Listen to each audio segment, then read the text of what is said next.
In this video, we will be seeing how to delete a node in a binary search tree, and we will be computing the time complexity and space complexity of the solution that we will be building in JavaScript. Before jumping into the solution aspect of it, let us first try to understand what is this BST which we are talking about. A BST, that is a binary search tree, is a tree in which we have by default in order traversal. What that means is when you have the root node, let's say this one, the value of the node on the right side will always be greater than the value of your current node, and the value of the node on the left side will always be smaller than your current node value, and this will stay true throughout the binary search tree. That is what we mean by a BST, which follows in order traversal. And the scope of this problem is that we are given a binary search tree and we will be given the value of the node that we want to delete. So let's say we received this tree as an input. In this tree we have this node 3 which we want to delete. After deleting the node, we want to make sure that the tree that remains after the deletion is also a valid binary search tree. What we mean by that is that the current node and the value on the right side will be greater than the current node, and the value on the left side will be less than the current node if these nodes exist on the left or the right side, and this will stay throughout through. That's when we call it that it is a valid BST. And for example, in this case we saw that we wanted to remove 3, this node. After we removed this node, this took its place, the node with the value 4, and this was the final output that we were left with in the BST, which still stayed valid because if you see 5, the left side it is lesser, which is 4. 4 left side is 2, which is also lesser, so it still says valid. This is what we want to accomplish, and to do this what we will be doing is using recursion, and we will try to delete the node recursively and make sure that we still maintain the validity of the BS tree that we are given as a input. So this is the overall scope that we are dealing with here. Now that we have defined the problem statement, let us jump into the solution aspect of it. First, what I will do is try to reach a solution manually, and then we will convert whatever solution we build into code. We said that we will be using recursion to reach a solution, and what I mean by that is we will take our input. So in this case, this was our input and this is the output which we are looking for, and in the input we will be given the root node, which is 5 in this case. So let's go step by step. What I will do is start with call 0. This is the first call that will happen, and to this call what will happen is we will be receiving the root, which is this one, and what we say here is this is our root, which is 5, and we want to delete this 3 from the BST that we are given. So I will say this is my key which I want to delete.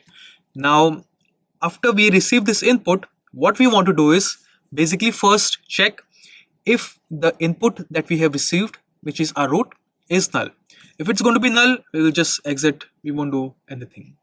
If it is not null, then the first thing we do, which follows the rules of this in order traversal, is that whatever key we are given is the key less than the value of my current root, which is 5.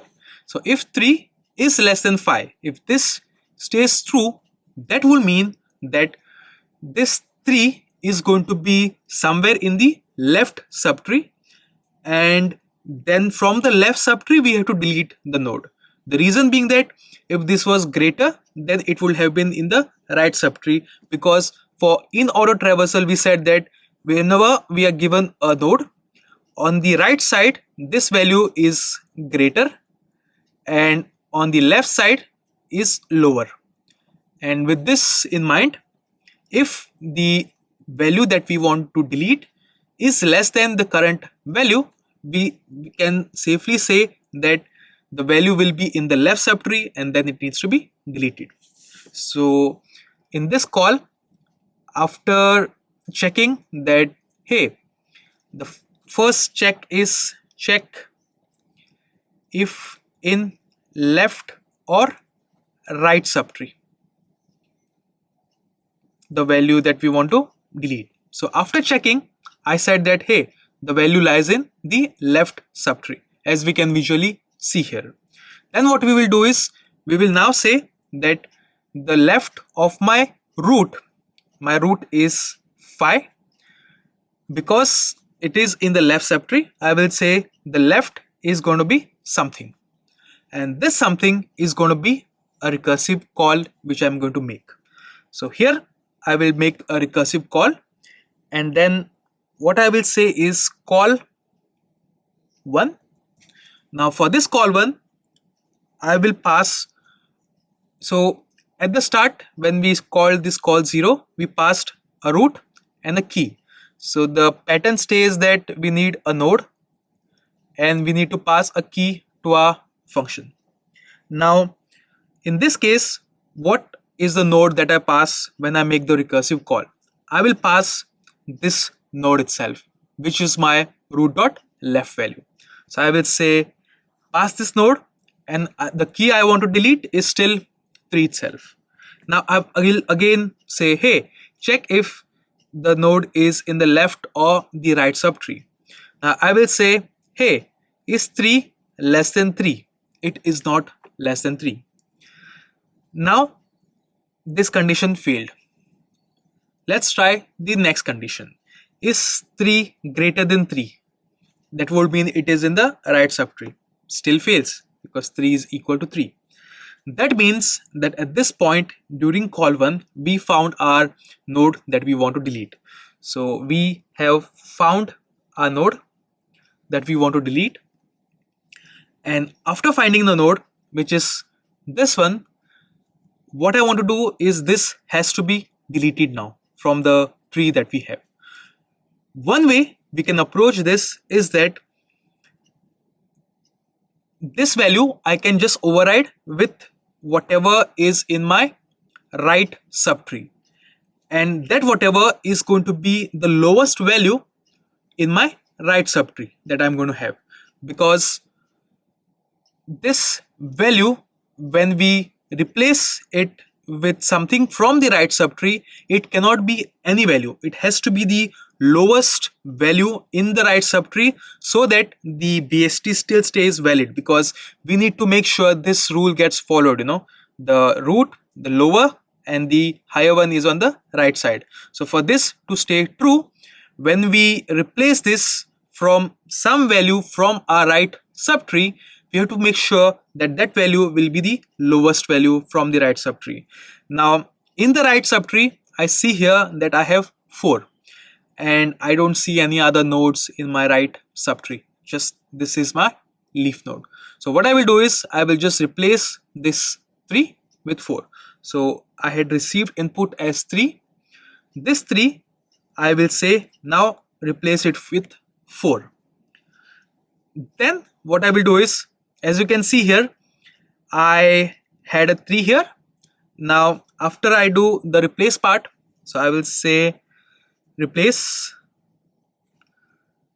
node with right subtree lowest here. And when I do this replacement, what I am doing is basically overriding the value of this node with the value of the next node, which is on the right subtree that we had.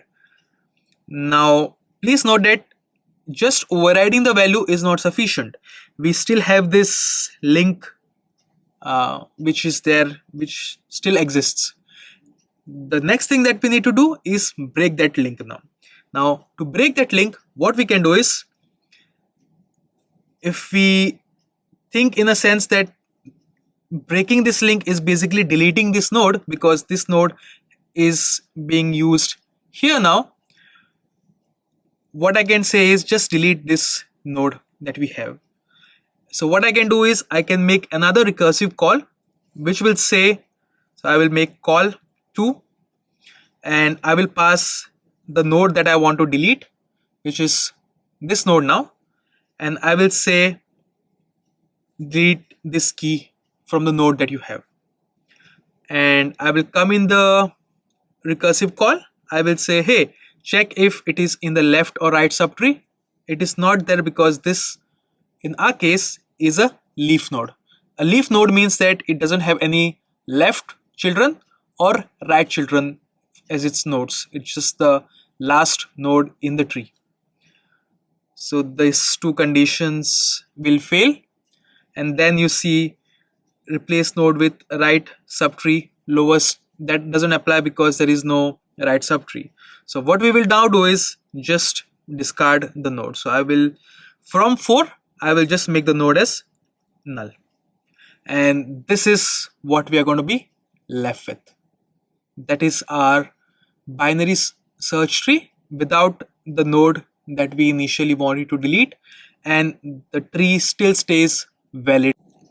Now that we have covered the basic flow that we want to tackle to reach a solution, which is going to be following these two rules, first let's build a simple solution and then let's adapt the solution to cover the edge cases, because in this case it's a simple example, and first we will build only for this example and then we will evolve it a bit to scale better.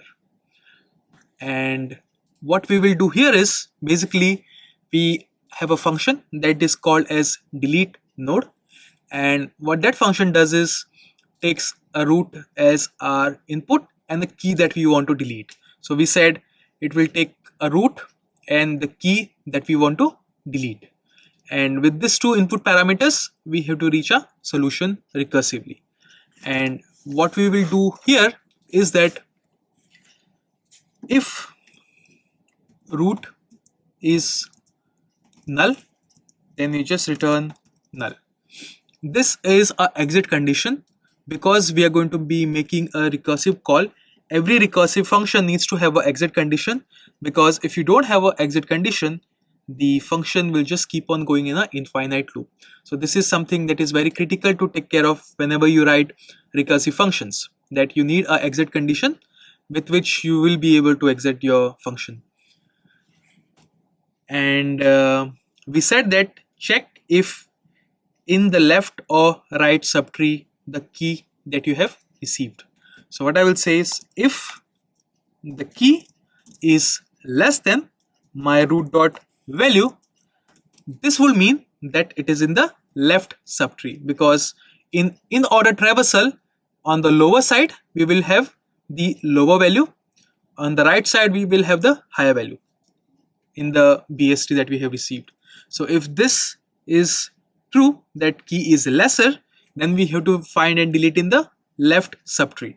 So that basically translates into something like this: root dot left is, so we have this left subtree that will change to delete the node that is there in the left subtree. So it will be something like delete node root dot left comma the key that you have received. Otherwise, if the key is greater than root dot value, which basically means that the node that you want to delete is going to be in the right subtree now, that will just translate into root dot right, which is the initial right subtree that you received. Now that will get modified and the new right subtree will be delete node root dot right comma the key that you want to delete. So you will pass the right subtree and then you will pass the key that you want to delete, and the new root that you receive from this function is going to be your new right subtree. And when I say you are going to receive the new root, that will mean that indirectly I am saying that somewhere in the function I have to pass back the root that I have received, because if I don't pass anything, then the recursive function will just stay stuck and time out.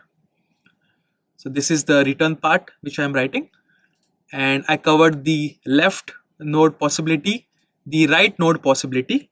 So here we have another possibility which was in call 1 that said the node was 3 and the key that we wanted to delete was also 3, which is not covered in this two use cases. So that basically falls into the third use case, wherein you have found your node that you want to delete.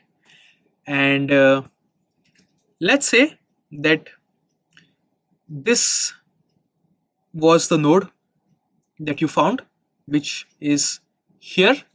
What we did was basically replace the node that we got with just null. And we could do that here is because we said that this was the leaf node. Please note that we have this condition which we have to follow that says replace node with the right subtree lowest in the right subtree. But because in the call that we saw here, this was the leaf node, which basically translated to root dot left is null and root dot right is null, then we could just replace the node with null. So just say root becomes null. Otherwise, if you have a right subtree, then you have to do something.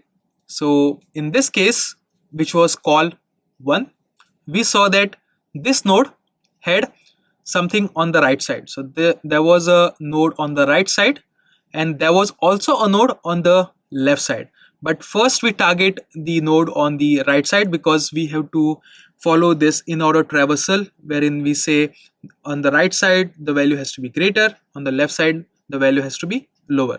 So to keep this in order traversal in check, we start with the right node, and we said replace the node with the right subtree, and we said this 3 now becomes 4, which basically translates into something like this: root dot value, so which was 3 at the start, will now become 4, and that is basically going to be coming from the next node that you found on the right subtree, and that has to be the lowest in the right subtree.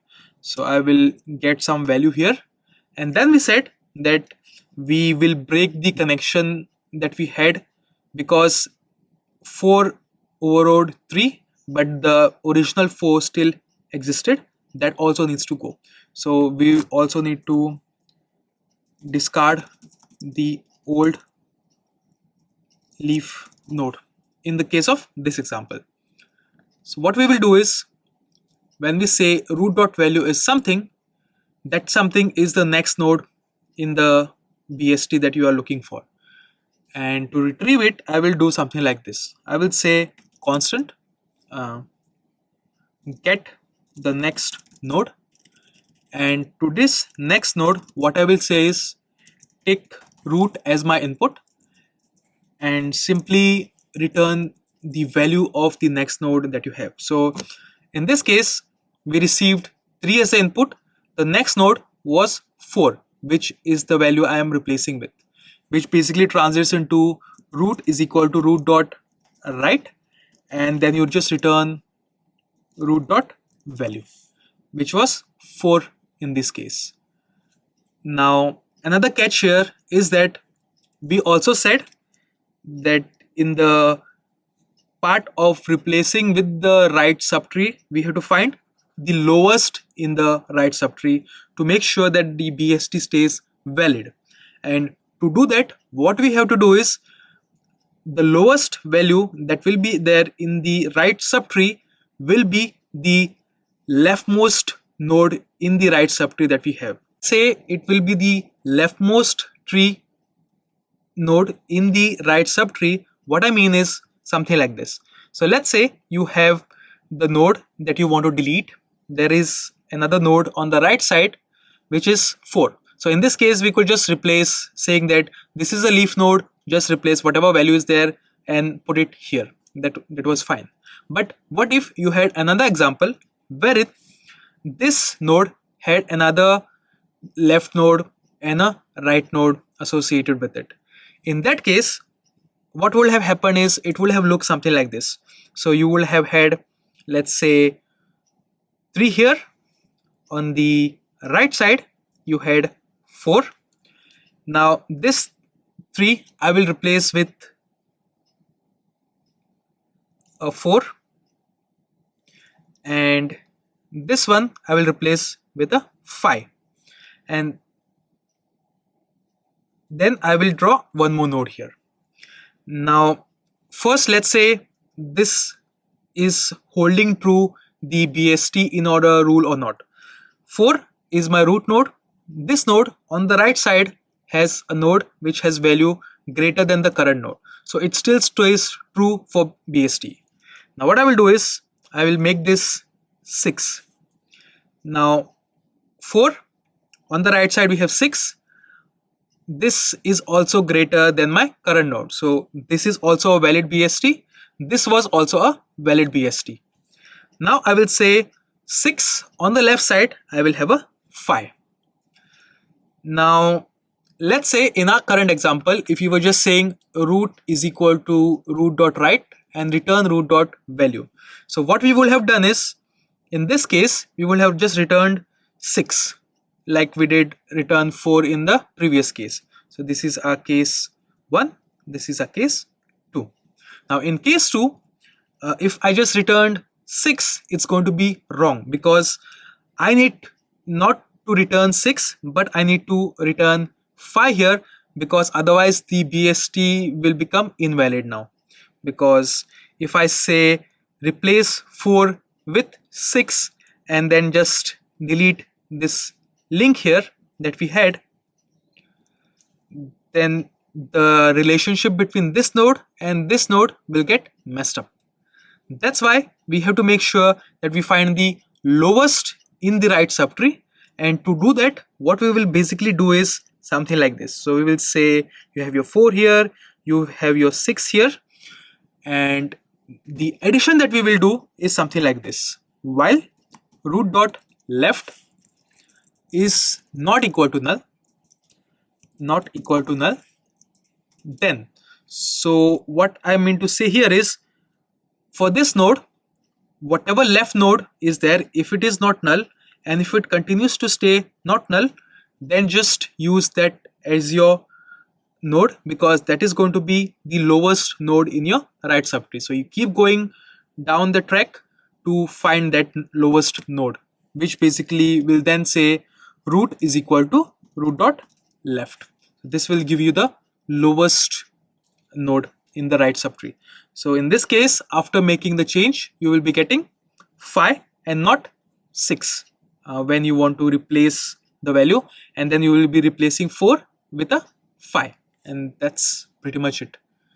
So we will just say get next node, and for the value you will say get next node, you will pass your root value that you have received, and then we said we also have to discard the old node. And to do that, what we will do is something like this: root.right is equal to delete node, and we will just say the key that we want to delete is the node itself. So root.right and root.value. This is what we want to delete, because the root.value is basically the value of the right node that we now want to delete as the second step. First we override, which is here, and then you cut the connection.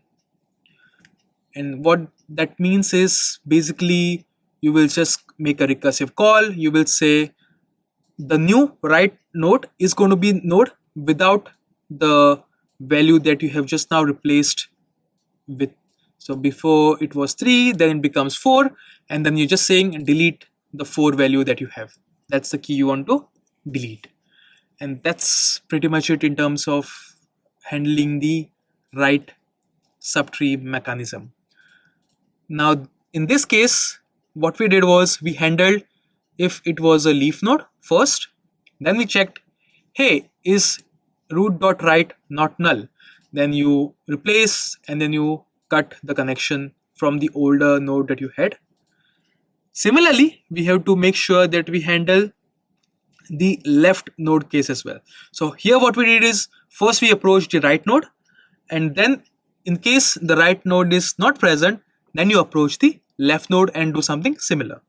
And what that basically translates is into something like this: if root dot left is not equal to null, then I will do exactly same thing and just tweak it a bit. I will say root dot value is get something. Instead of right, now it becomes root dot left. I will say delete root dot left now, and instead of getting my next node, I will get my previous node now, because it is the left subtree that I have. And instead of root dot right, I will pick root dot left, and then similarly, as I found for the right subtree the lowest value by iterating and finding the lowest root dot left value which I could find, as I kept on going saying that root dot left, because it's a BST, on the left side you will have the lowest value. Similarly, on the previous node that we are trying to find, we first say while root is equal to root dot left and while root dot right is not equal to null.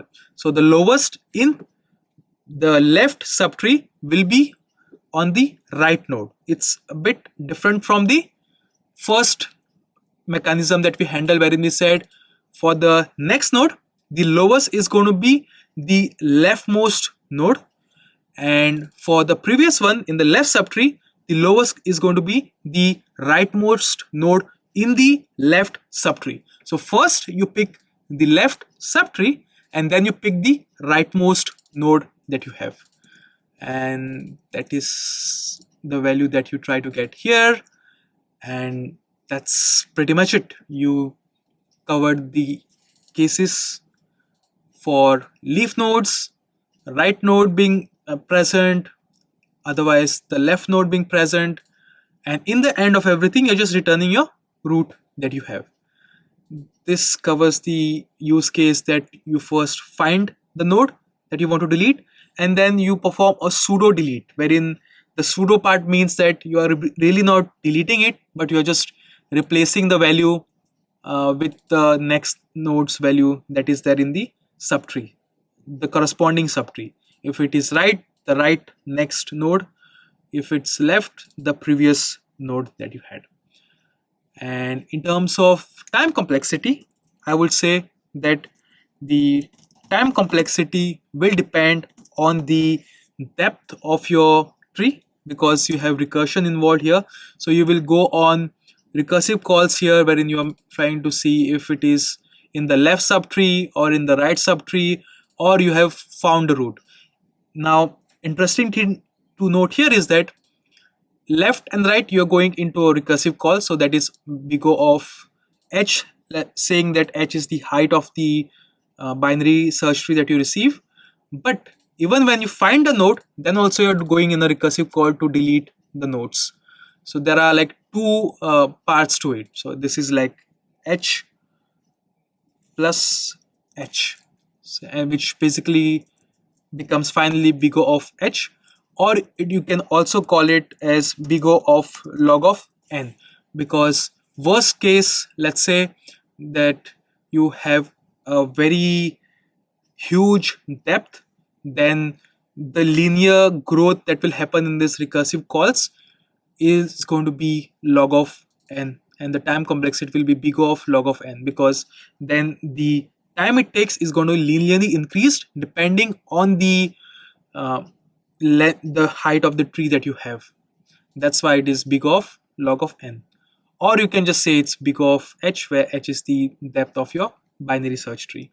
And similarly, the space complexity will be big O of h, or you can also call it big O of log of n, because The space that is going to be required is going to depend on the recursive calls that happen, because the calls are going to put data into call stack, which is going to acquire space for the function calls, and then at the end they will be popped when you return from your recursive function call. So we will first push in the call stack, it is going to consume space, and then it's just going to get popped, and this is going to be dependent on the height of the binary search tree that you have. That's why it is big of h, and it can in worst case grow linearly. That's why it's big of log of n in terms of time complexity. So both are correct to say in the context of the time complexity and space complexity. And that's pretty much it. Thank you for watching. Please like and subscribe.